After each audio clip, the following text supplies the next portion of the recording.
Latest weather, traffic, and news updates online at 560theanswer.com. Listen to AM 560 The Answer online at 560theanswer.com, on the AM 560 mobile app, on your Alexa-powered smart speaker, and on TuneIn, iHeart, and on Odyssey. Now, from the Signature Bank Studios, this is Chicago's Morning Answer with Dan Proft and Amy Jacobson. Insert Democrat socialist here. Runs the Democratic House floor for 30 plus years running. He's promising this and he's stealing that. Where can you get that kind of money? He's using your house like his own piggy bank. You ought to know by now. You can pay off your house here in Illinois, but you can never keep up with the taxes. Oh, how it's always been the plan to have a taxpayer pay, no doubt. Not a matter of if anymore, but when you're moving out. I said, when you're moving out. Top of the morning, Dan and Amy. Really good piece by Joel Kotkin over at Spiked Online. Joel Kotkin, Chapman University, author of The Coming Neo-Feudalism. He's got his pulse on the demographic and psychographic shifts that are happening in this country. I think one of the academics, along with Michael Lind at UT Austin, I should say, that has this, I think, largely sussed out what's happening. The death of the great American city is his piece. You know, you've got employers that want their employees to come back to work, hop on the train. Ironically, actually, hop on the train, get in the car, and burn fossil fuels so you can come into the office while they're decrying this alleged climate crisis we're facing. I got to tell you, I met a young lady she's like, I met her at church on Sunday, and she said, I have never, because I asked her, I said, where do you work? And she said, well, they want us to come back for 3 days a week. She said, I've never in my life gone into work 5 days a week at any place. So they don't want to do it because they're scared of the unknown. Well, they're not going to do it because, well, it's not just a fear, it's also convenience. Well, yeah, why bother getting up? You can stay in your pajamas all day and work. Share of people in the, the push to get people back to the office once the pandemic was officially declared over, not working. Share of people in the office full-time dropped from 49% in the first quarter of this year to 42% in the second. A Gallup survey finding only 2 in 10 workers in jobs that can be done remotely are working full-time in the office, 20%. Overall, office buildings in the 10 leading metro areas remain at roughly 50% occupied, and that's cut by half on Mondays and Fridays. Of course it is. Until recently, Kotkin writes, cities like London, New York, San Francisco, and Chicago seem to be on the up. They were widely hailed by academic researchers as presaging a high-tech economic future. As Bloomberg described the big cities, they're a luxury product designed around the needs of elites and professionals. The world will be controlled by these cities and their mayors. Record scratch.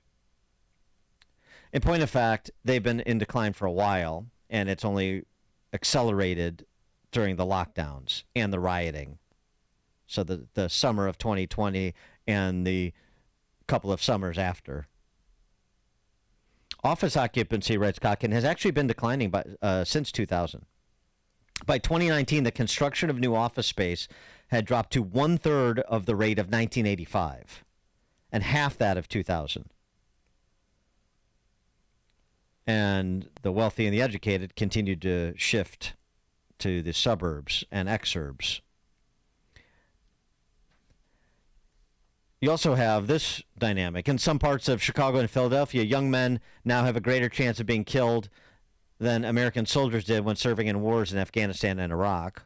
Oh, dear Lord. The rise of remote work shows no sign of abating. It is, in the words of San Francisco chief economist Ted Egan, structural and permanent.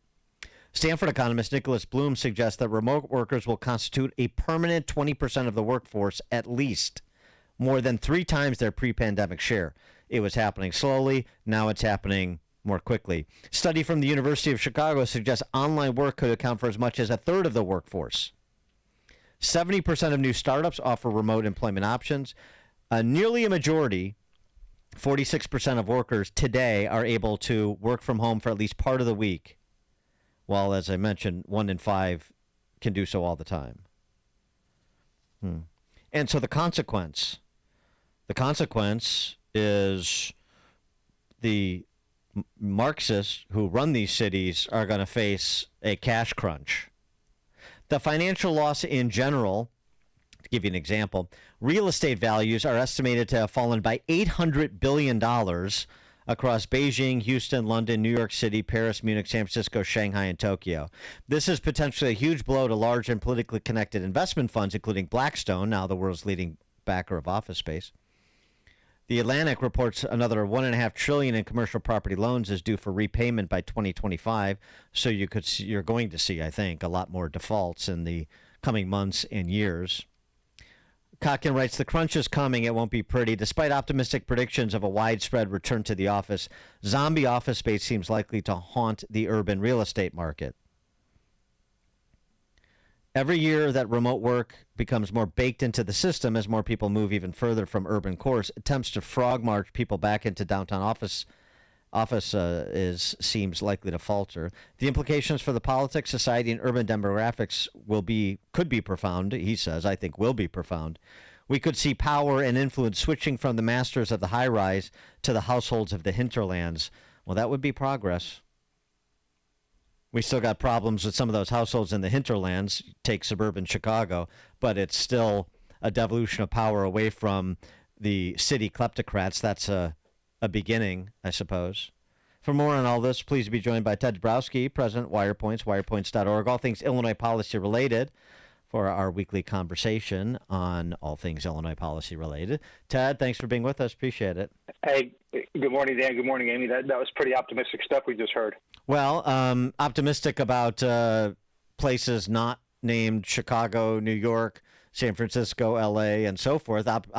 Optimistic for places with less than 200,000 in population, which maybe that's not a bad thing. Yeah, maybe not, but you're hitting the nail on the head talking about this issue because it's going to be a growing concern. We looked a few weeks ago. We looked at this, and if in fact the big commercial property values, as you mentioned, that leases are going to come up, and we're going to find out more and more that maybe it's only half of all that big commercial space that's needed. And so if you think about it, if half the occupancy is gone, then the real estate values of all those big buildings will come down by half. And when that happens, well, guess what? We calculated it would be about almost $700 million that would be missing from Chicago's budget. And so if you shift that $700 billion, you got to shift it somewhere else if you want to keep funding the stuff that's being funded. And so that would be about just an immediate 22% tax hike on homeowners, residency. So it would be a huge shift. So that's kind of the spiral that's created. The commercial value goes down. It pushes the property taxes onto the residential values. Those people leave, and that's how that spiral and then the doom loop continues in Chicago. So No. Outcome. You turn it all over. You turn all those empty office buildings over to nonprofit developers who build what they would call affordable housing. What some people would call public housing, like the anti-Italian bigot alderman Rosanna Rodriguez Sanchez. She just signed off on a proposal to build 100% affordable apartments. Public housing, in Irving Park, tailored to indigenous people. Okay, what does that mean? So we'll have so much empty office space that we can tailor different buildings or floors on buildings to different groups along the lines of what the identitarians want with nonprofit developers, and then you have one big slum in the city's core. That's good. Yeah, it makes it worse. And I know very little about affordable housing in general in terms of how to convert those big buildings. But from what I've been hearing, it's really hard to convert a lot of those buildings from office space to housing, and not just housing, right? You can turn anything into housing if you want, right? Yeah, squatters. Need bathrooms. Yeah, right. Well, you got bathrooms in part. you got bathrooms in those office buildings. Just throw a Just have shower to in share. there, Yeah, and it's like, I mean, look, well, nobody should SRO. own in the World Economic Forum's Brave New World. Nobody owns private property anyway. So just tell a bunch of people you want to go occupy one of the buildings on Wacker or LaSalle Street. Just go occupy it, and you guys figure it out. It's free. Yeah, figure it out. Yeah. Mm-hmm. Yeah. All right, so yesterday, Ted Dabrowski was the first day of school for Chicago Public Schools, and I'm still waiting for the attendance record from 2022 because we were trying to see, how many kids disappeared. They're saying there's 9,000 fewer kids, but I'm not buying that number. Are you?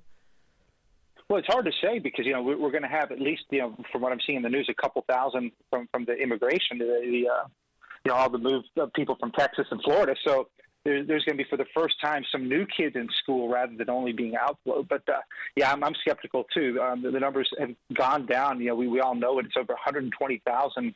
In the last 20-something years. So it's 20. I think it's 27% of the population has gone from CPS, and there's no reason to think that it's going to slow down because the schools suck. Yeah, that's why. Yeah, right. Well, they also have 1,100 plus openings to teaching positions and support staff. Of course they have openings because as they lose student population, they got to hire more adults, which of course makes sense. By the way, the real problem in all the data, and you haven't covered this, Ted, and shame on you.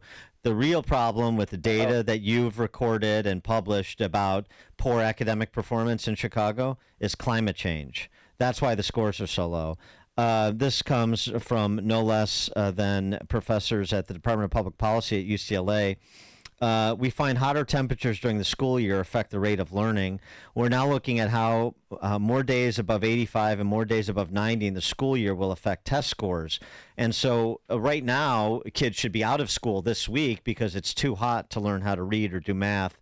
And then in February, it'll be too cold to learn how to read or do math. But anyway, it's mainly climate change that's the problem, I would think. Well, yeah. So I guess I have to look at those studies, but I guess that means that for the minorities, instead of 1 to 2 kids out of every 100 doing math at grade level, it would have been 5 or 7 without that global warming. No, it's absurd. This is what drives me crazy. Is I read a lot of education stuff these days. Nobody talks about the metrics that matter, which is reading and math. And they're all talking about, in this case, global warming. They're talking about the 100 other things that they say they need to do for kids in schools, but nothing about whether they can actually learn to read and write. And so there's going to be this huge wake-up call, but maybe it'll never happen. But it's the craziness of the media. It's the craziness of all the blame game, lack of accountability, no responsibility. But everybody's happy, so it's okay. That's exactly right. Everybody's happiness and everybody being able to say that everybody else is nice. That's the most important thing.